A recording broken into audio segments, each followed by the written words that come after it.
اللهم صل على محمد وآل محمد. کہ حضرت امام حسین علیہ السلام نے یزید کی بیعت کیوں نہیں کی؟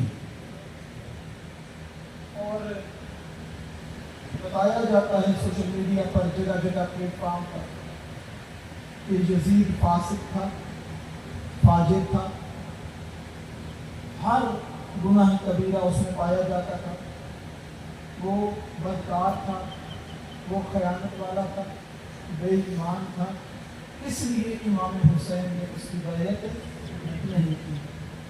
میرا اپنے نوجوان دوستوں سے، بچوں سے یہ سوال ہے کہ اگر یزید نیک ہوتا، نمازی ہوتا، حاجی ہوتا، تو کیا حسین بیعت کر لیتے؟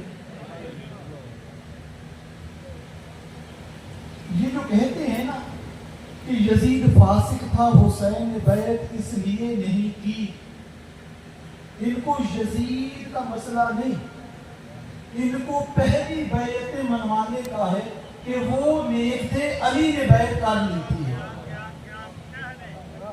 علی نے بیعت کر لی تھی، حسن نے بیعت کر لی تھی. نہیں کر سکتے، نہ علی بیعت کر سکتے ہیں، نہ حسن بیعت کر سکتے ہیں.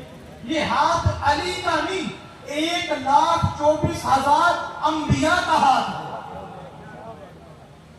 یہ ہاتھ مولا حسن کا نہیں، یہ ہاتھ مولا حسین کا نہیں، یہ حضرت آدم کا ہاتھ ہے، یہ حضرت نوح کا ہاتھ ہے، یہ حضرت ابراہیم کا ہاتھ ہے، یہ حضرت رسول خدا کا ہاتھ ہے. اور اولِ الامر جب تک موجود ہے، کسی کی بیعت دوسرے کی نہیں ہو سکتی. اپنے بچوں کو، نوجوانوں کو بتانے کے لیے جناب صدر کائنات حضرت محمد مصطفیٰ صلی اللہ علیہ وسلم کی حدیث مبارکہ کہ جو غم حسین علیہ السلام میں روئے، رلائے یا رونے کی شکل بنائے، اس پہ جنت واجب ہے. اب ہم اپنے معیار کو سامنے رکھ کے سوچتے ہیں، کیا اتنے سے کام پہ جنت اللہ واجب کر دیتا ہے؟ ہم یہ نہیں سوچتے رسول نے جس رونے کو جنت قرار دیا ہے وہ کتنا اہم، یہ جناب صدر کائنات کتنا مہم سمجھتے ہیں غم امام حسین علیہ السلام کے منانے کو. اور جہاں پر جو ذکر کرنا ہے، جو روئے، رلائے یا رونے کی شکل بنائے، رونے کی شکل بنانے کا مطلب رونا آ نہیں رہا، شکل بنا کے بیٹھا ہے. یعنی کہ نعوذ باللہ جناب صدر کائنات مجلس میں بیٹھ کر منافقت کی دعوت دے رہے ہیں کہ منافق بن کے بیٹھو، رونا آتا نہیں مگر رو،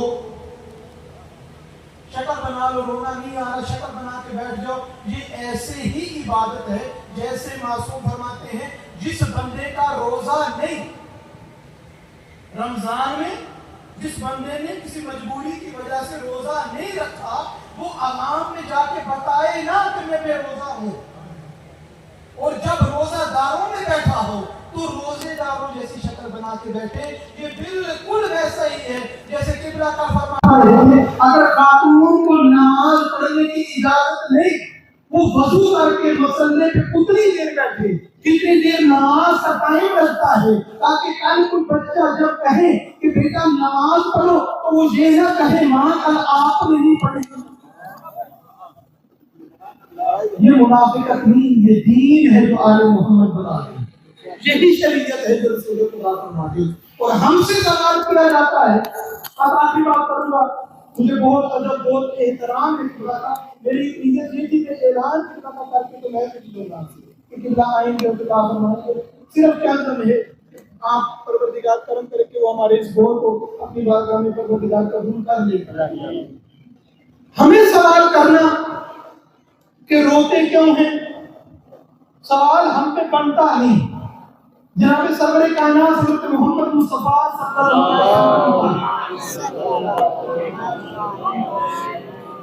ارشاد گرامی ہے، اے علی آپ اور میں اس امت کے دو باپ ہیں، آپ اور میں اس امت کے دو باپ ہیں۔ ایک اور حدیث میں ملتا ہے کہ جو اولاد اپنے باپ سے منہ موڑ لے خدا اس کی کوئی عبادت قبول نہیں کرتا۔ اور وہ باپ کون؟ جناب صدر کائنات اور مولا علی، اس امت کے دو باپ ہیں۔ فرض کریں اگر کسی گھر میں جن کے والدین سلامت ہیں، خدا ان کلامی سے اتنی زندگی دے، ایک سکون علی کیا سب یہاں پر بیٹھے ہوں ان کا دعا کے لیے، ان کی کلامی عمر کے لیے دعا، صحت سلامتی کی دعا، کہ اگر کسی گھر میں باپ کا انتقال ہو جائے، ایک بھائی ایک بیٹا زاروں کا رو رہا ہو، جھاڑے مار مار کے رو رہا ہو، اور دوسرے بیٹے کی چہرے پہ رونے کے تاثرات بھی نہ ہو، تو سوال کس سے کیا جائے گا؟ سوال کس سے ہوگا؟ ایک بیٹا رو رہا ہے بابا کے انتقال پر، ایک بیٹے کے چہرے سے معلوم بھی نہیں ہوتا کہ یہ رو رہا ہے، اس کو کوئی صدمہ بھی ہے، کوئی افسوس بھی ہے، کوئی غم بھی ہے۔ سوال کس سے کریں گے لوگ؟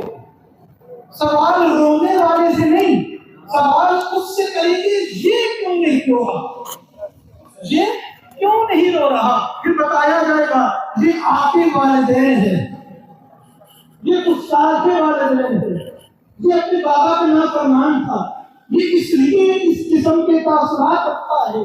اب رونے کا سوال ہم سے نہ کرو، ہمارے جب جناب صدر کائنات کے گھر میں آنے ان کے بیٹے کی شہادت ہوئی ہے، اس کو مظلوم شہید کر دیا گیا ہے، ہم اس کے غم میں رو رہے ہیں، جو رو نہیں رہے ان کو پوچھو کہیں ان کو بھاگ میں آگ تو نہیں کر دیا؟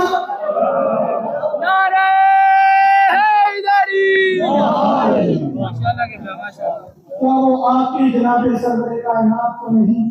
کہیں وہ آپ کے جناب امیر المومنین تو نہیں؟ ہمیں غم کرنا ہے، معرفت کے ساتھ غم کرنا ہے۔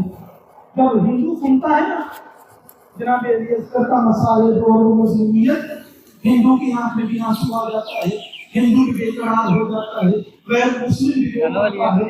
کیا اس کا رونا اور ہمارا رونا ایک برابر ہے؟ اگر ہم فقط جذباتی ہو کے روئیں، ہمارا رونا اور اس ہندو کے رونے کے میں کوئی فرق نہیں، جب تک معرفت کے جناب علی اصغر انہیں چاہیے کہ وہ کربلا وہ ماحول جس کے اندر معصوم فرماتے ہیں کہ زندہ رہنا مشکل تھا، مر جانا آسان۔ نہ جانے کیا شدت تھی کربلا میں پیاس کی، اور ہم تو سن کے ساتھ محرم کو پانی بند ہو گیا، امام حسین علیہ السلام اور پورا بچوں کا جو سب قافلہ تھا 7 محرم سے پیاسا تھا، بچے 7 محرم سے پیاسے تھے، نہ جانے مولا حسین کب سے پیاسے، نہ جانے اس گھر کے جو بڑے تھے وہ کب سے پیاسے تھے۔ پیاس کا ایسا غلبہ تھا، حضرت امیر المومنین علی بن ابی طالب علیہ السلام سے اللہم صلی علی محمد وعلی محمد پوچھا گیا یا علی آپ کو جہاد کرنے کا مزہ کب آتا ہے؟ وہ فرماتے ہیں جب بھی دشمن خدا پہ میں نے بات کرنا ہو مجھے ہر وقت مزہ آتا ہے۔